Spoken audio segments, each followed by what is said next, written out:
मोहतरम नाजरीन, मैं हूँ आफ्ताब फांबड़ा और आप देख रहे हैं फांबड़ा टीवी। आज की सबसे इम्पॉर्टेंट न्यूज़ जो है वो सुप्रीम कोर्ट का फ़ैसला है, लेकिन उसके हवाले से मैं एक बात कहूँगा कि दूसरी जंग अज़ीम में चर्चिल के पास लोग आए और उन्होंने चर्चिल से कहा कि मुल्क में बड़ी तबाही हो गई है, जर्मनों ने बहुत बड़ी बमबारी की और बहुत सारे हालात ख़राब हो रहे हैं। तो चर्चिल ने एक सवाल उनसे किया। चर्चिल ने कहा कि क्या हमारे मुल्क की अदालतें अवाम को कानून के मुताबिक इंसाफ मुहैया कर रही हैं?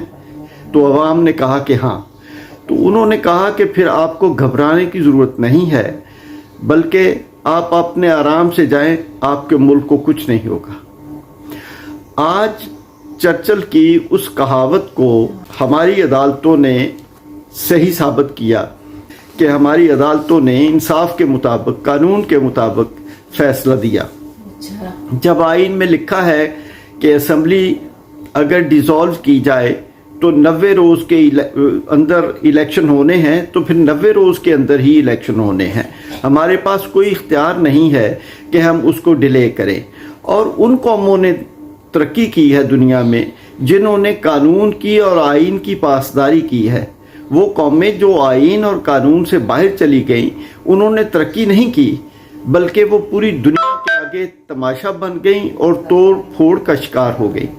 हम अपनी आज़ाद अदलिया को सलाम पेश करते हैं जिन्होंने कानून और आइन के मुताबिक फ़ैसला किया और मुल्क को जमहूरियत की पटड़ी से उतरने से बचा लिया। जो पहले के हालात हैं वो ये है कि जो मरकज़ी गवर्नमेंट है उसने पूरी कोशिश की कि किसी न किसी तरीके से इंतखाबात का इनकाद ना हो सके। उसके पीछे यानी दो वजूहात थीं। एक वजह तो ये थी कि इमरान खान का खौफ था कि अगर इमरान खान बरसे इक़्तिदार आ गया तो फिर हमारे जितने केसेस हमने सादा कानून साजी से पास करवा के अपने केसेस माफ़ किए हैं, वो तमाम केसेस दोबारा खुल जाएंगे और हमने जितनी करप्शन की है वो हमें रिकवरी फिर देना पड़ेगी। और फिर ये है कि अगर वो आ जाता है तो फिर इन तमाम पीडीएम की 13 जमातों का जो मुस्तकबिल है वो तारीख ही नहीं, वो ख़त्म हो जाता है और मुल्क के अंदर एक नए दौर की इब्तदा होगी और एक नए दौर से लोग हुक्मरानी को होता हुआ देखेंगे। राना सनाउल्लाह जो वज़ीर दाखिला हैं पाकिस्तान के, वो प्रेस टॉक कर रहे थे और उन्होंने कहा कि अदालतों को ऐसा फ़ैसला देना चाहिए जिससे विन विन पोजीशन हो। मैं उनकी इस बात पे सुनने पे हैरान हूँ कि वो कानूनदान हैं और बड़े अरसे से वकालत के पेशे से मुंसलिक हैं। फैसले तो कानून के मुताबिक होते हैं, उसमें यह नहीं होता कि विन विन पोजीशन हो जाए। उसमें जो कानून में लिखा है वो होगा। अगर कानून में लिखा है कि असम्बली अपनी मुद्दत पूरी करके डिज़ोल्व हो जाएगी तो फिर 60 दिन के अंदर इलेक्शन होंगे, तो 60 दिन के अंदर ही इलेक्शन होंगे।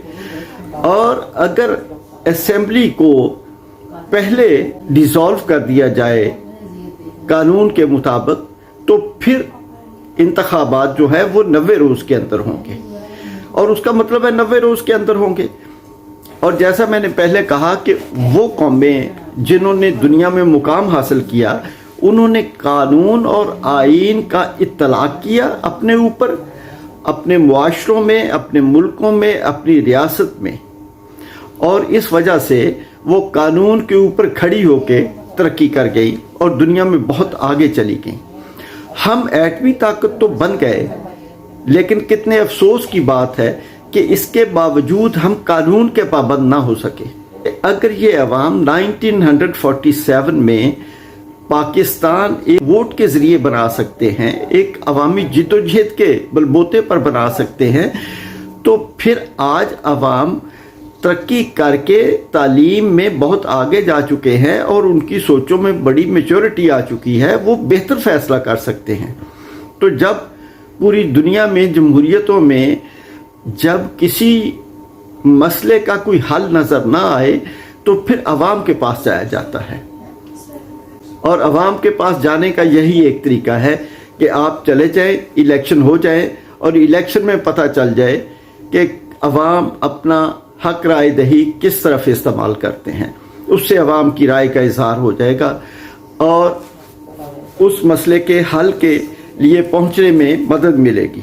عمران خان نے ایک فورن ٹی وی کو انٹرویو دیتے ہوئے کہا یہ مجھے اقتدار سے دور رکھنا چاہتے ہیں، جبکہ عوام جو ہے انہوں نے مجھے اقتدار میں لانے کا فیصلہ کیا ہوا ہے.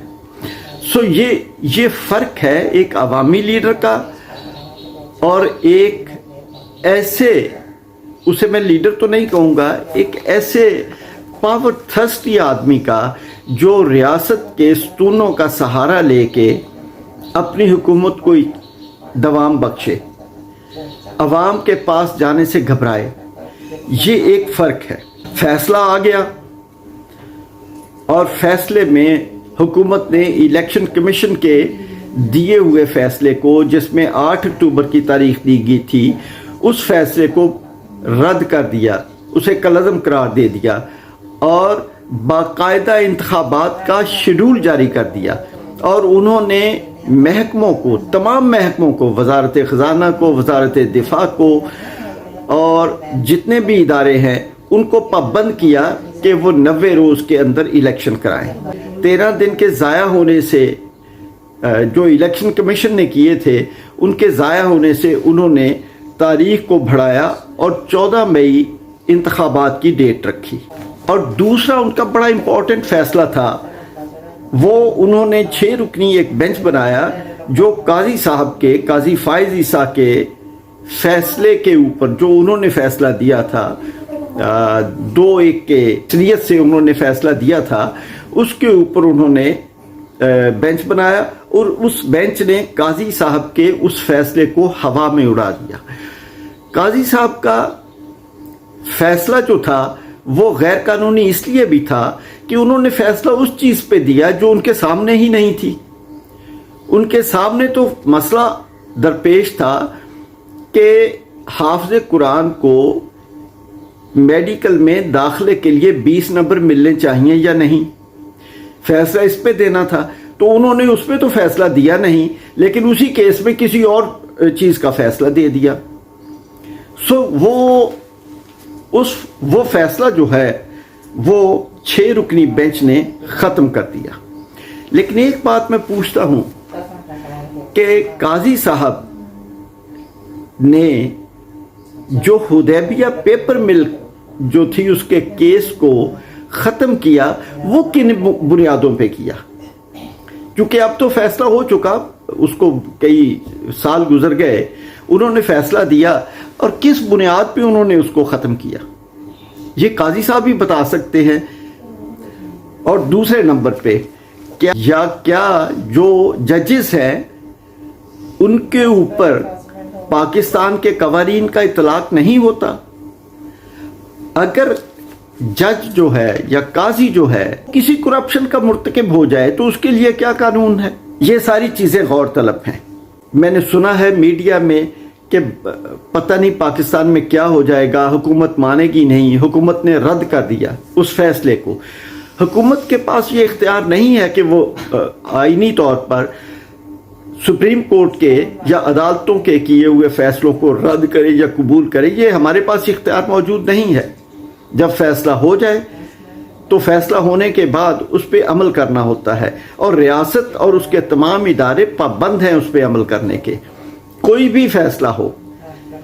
اس لیے میں سمجھتا ہوں کہ سپریم کورٹ کو اس کے اوپر بھی توہین عدالت کا نوٹس لینا چاہیے تاکہ عدالتوں کا احترام قائم ہو.